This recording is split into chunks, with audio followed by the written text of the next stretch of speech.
বন্ধুরা, আপনার ব্যবসা সচ্ছল নেই, আপনার ব্যবসা ঠিকঠাক চলছে না। অনেক আশা ভরসা নিয়ে একটি ব্যবসা করেছিলেন, ব্যবসাটাও চলছে না। কি করবেন?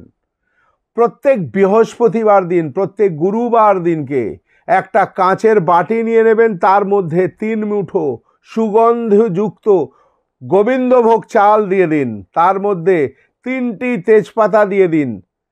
এরপর 5টা দারচিনি ছোট ছোট নিয়ে গুঁড়ো করে নেবেন, দিয়ে ওর মধ্যে মিশিয়ে দেবেন। তারপর ওর মধ্যে কিছু দক্ষিণা রেখে দিন, রেখে ব্যবসা স্থানে উত্তর পূর্ব কোণে আপনি রেখে দিন। এটা রাখলেই কিছুদিনের মধ্যে দেখবেন হঠাৎ করে আপনার ব্যবসায় বৃদ্ধি হয়েছে, তার মানে কাস্টমার আসা বেড়ে গেছে, আপনার ব্যবসা ভালো হচ্ছে, লাভ ভালো হচ্ছে।